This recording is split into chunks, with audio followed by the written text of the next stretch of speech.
Good morning to everyone. ఈరోజు news ఏంటంటే assembly సమావేశంలో బీడీ అభ్యర్థులకు స్కూల్ అసిస్టెంట్ ఉపాధ్యాయ ఉద్యోగాలలో డిఎస్సి ద్వారా 100% బీడీ అభ్యర్థులతోనే భర్తీ చేయాలని జీవో నెంబర్ 108 ద్వారా భర్తీ చేసే ప్రమోషన్ల కోటా 70%ను రద్దు చేయాలని తెలంగాణ బీఈడీ అభ్యర్థుల సంఘం రాష్ట్ర అధ్యక్షుడు బుగ్యా కుమార్ ఈ విషయాన్ని అసెంబ్లీ సమావేశంలో చర్చించి మాట్లాడాలని ఆదిలాబాద్ బీజేపీ ఎమ్మెల్యే పాయల్ శంకర్ను, భద్రాచలం కాంగ్రెస్ ఎమ్మెల్యే తెల్లం వెంకట్రావును, కాన్పూర్ ఎమ్మెల్యే వెడమ బొజ్జలను కలిసి వారితో చర్చించి మా సమస్యకు పరిష్కారం చేయాలని కోరడం జరిగింది. అదేవిధంగా ప్రస్తుతం ఖమ్మం ఎమ్మెల్సీ తాతా మధు గారులను శాసన మండలిలో విషయంపై చర్చించి మాట్లాడాలని కోరడం జరిగింది. గన్ పార్క్ వద్ద ఎమ్మెల్సీ కవిత గారిని కలిసి ఈ విషయాన్ని అసెంబ్లీలో మాజీ మంత్రి కేటీఆర్ గారు మాట్లాడే విధంగా తమరు చొరవ తీసుకోవాలని వినతి పత్రాన్ని అందించి కోరడం జరిగింది. అదేవిధంగా మాజీ ఎమ్మెల్సీ రాముల నాయక్ను కలిసి ఈ సమస్యను ముఖ్యమంత్రి రేవంత్ రెడ్డి దృష్టికి తీసుకువెళ్లాలని మరియు ముఖ్యమంత్రి అపాయింట్మెంట్ ఇప్పించగలరని కోరడం జరిగింది. ఈ కార్యక్రమంలో తెలంగాణ బీఈడీ అభ్యర్థుల సంఘం నాయకులు ప్రకాష్ దోరా, సోమేష్ జాదవ్, అరుణ్ తదితరులు పాల్గొన్నారు. And thank you so much Prakash గారు, సోమేష్ గారు అండ్ అరుణ్ గారు. అండ్ అలాగనే మన బీఈడీ నాయకులు ప్రతి ఒక్కరికి మన సమస్య గురించి తెలియజేస్తున్న ప్రతి ఒక్కరికి thank you so much. And అలాగే యూనియన్ మెంబర్స్ ఎవరైతే ఉన్నారో వాళ్ళు 100% ఎఫర్ట్ పెట్టి వాళ్ళు ఈ సమస్యని ప్రభుత్వానికి తెలియజేయడానికి ఎంతో కృషి చేస్తున్నారు. వాళ్ళ కృషిని మనం తెలుసుకొని మన కోసం, మనందరి కోసం వాళ్ళు కృషి చేస్తున్న ఆ కృషిని మనందరం అభినందించాలి. అలాగే ఆ కృషిలో మనం కూడా భాగం కావాలని ప్రతి ఒక్కరికి కోరుకుంటున్నా. ఫస్ట్ నుంచి కూడా ట్రై చేసే ప్రయత్నాలన్నీ ట్రై చేశాము. మనం సీతక్క గారికి రిప్రజెంటేషన్ ఇచ్చాము. అలాగే మనం ప్రతి ఒక్కరికి బుర్రా వెంకటేష్ గారికి ఇచ్చాము.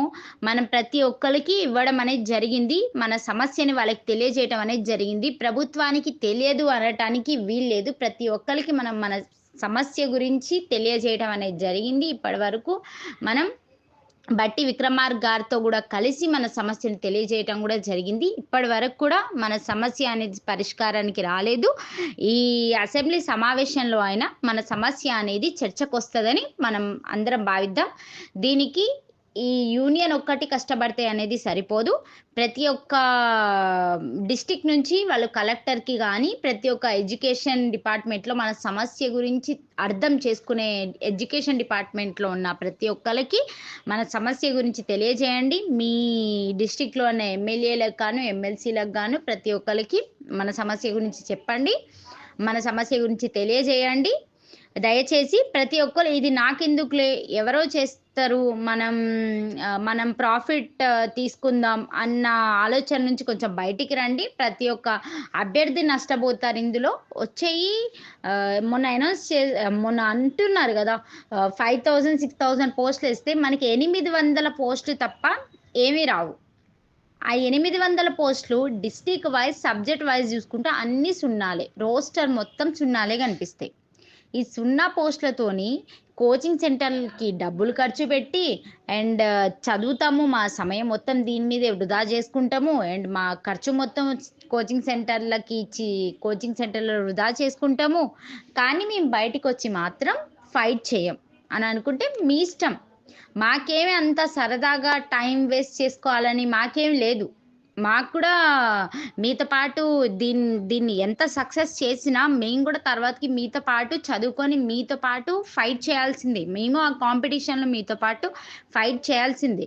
మేము ఏదో ఇప్పుడు ఇది యూనియన్ మెంబర్స్ ఏదో ఇప్పుడు ఇది సాధించేసి పెడుతున్నారు కదా అని చెప్పేసి వాళ్ళకేమి గవర్నమెంట్ ఉద్యోగాలు వచ్చేసి ఏమి ఇవ్వరు కదా.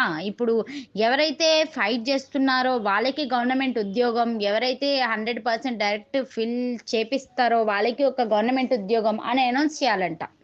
అప్పుడు మాత్రం ప్రతి ఒక్కళ్ళు ఉరుక్కుంటూ వచ్చేస్తారు. నాకు కావాలి, నేను ఫైట్ చేశా, నాకు కావాలి అని చెప్పేసి వచ్చేస్తారు. అది గాదు గదా! ప్రతి ఒక్కళ్ళు దీనినిది నాకెందుకులే అన్న ధోరణి నుండి అది విడిచిపెట్టి మన సమస్య ఇది. మనమందరం కలిసి కష్టపడితేనే ఈ సమస్యని మనం హ్మ్, సాధించగలుగుతాం అని జెప్పేసి మనందరం ఎప్పుడైతే అర్థం చేసుకుంటామో, యూనిటీతోని బయటికొస్తామో, అప్పుడు మాత్రమే మనకి న్యాయం అనేది జరుగుతది. అండ్ అలాగనే ఇంకొక పాయింట్ ఏంటంటే, చేతులు కాలాక ఆకులు పట్టుకొని ఎటువంటి ప్రయోజనం ఉండదు. ఎందుకంటే నోటిఫికేషన్ వచ్చిన తర్వాత 0 పోస్ట్‌లతోని రోస్టర్ చూసుకున్న తర్వాత మీరు ఎంత అరిచి గోల చేసి మొత్తుకున్నా అప్పుడు ఎటువంటి ప్రయోజనం అనేది మనకి జరగదు. అది మాత్రం ఫస్ట్ గుర్తుపెట్టుకోండి. ఇప్పుడు అందరూ సైలెంట్‌గా ప్రైవేట్ జాబ్స్‌లలోనే ఎక్కడో ఎక్కడో ఉంటరు. అండ్ వన్స్ మన నోటిఫికేషన్ వచ్చి మనకు సున్నా పోస్టులు ఎప్పుడైతే మన డిస్ట్రిక్ట్‌లో, మన కేటగిరీలో, మన సబ్జెక్ట్ కనిపిస్తాయో అప్పుడొస్తది ఫైర్ మనలో. ఇప్పుడు రాదు. అప్పుడు కా చేతులు కాలిపోయాయి గదా! కంప్లీట్‌గా. అప్పుడు ఏంటి మీరు ఏం పట్టుకున్నా, ఆయింట్‌మెంట్ రాసుకున్నా ఏమి యూజ్ ఉండదు. కాబట్టికి కొంచెం అర్థం చేసుకోండి. ఇప్పుడు అదే ఆ ఫైర్ ఏంటో ఇప్పుడు చూపిస్తే ఏమన్నా మనకి మన లైఫ్స్‌కి బెనిఫిట్ అవుతదేమో ఆలోచించండి. ఇంతగనం చదివి గూడా వేస్టే. నేను జెప్తున్నా గదా! ఇంతగనం 80 వచ్చినోళ్ళు, 81 వచ్చినోళ్ళు గూడా ఈసారి జాబ్ రాలేదంటే, నెక్స్ట్ వచ్చే 1, 2 పోస్ట్‌లకి 85 కాదుగా 90 తెచ్చుకున్నా మనకి ఉద్యోగం వచ్చే పరిస్థితులు లేవేమో నాకు దెలిసి. దయచేసి అదొక్కటి మాత్రం అర్థం జేసుకోండి. ప్రతి ఒక్కళ్ళు ముందుకు వచ్చి దీనికి సపోర్ట్ చేసినప్పుడు మాత్రమే మనం ఈ సమస్యను విజయవంతం చేసుకోగలుగుతాం. యూనియన్ మెంబర్స్ అనేవాళ్ళు శాయశక్తులా 100% దీనికి న్యాయం జేస్తున్నారు. వాళ్ళకి కాస్త మీ సపోర్ట్ అనేది అవసరం. కొంచెం మీరు వాళ్ళకి సపోర్ట్‌గా ఉంటారని కోరుకుంటున్నాం. Thank you so much.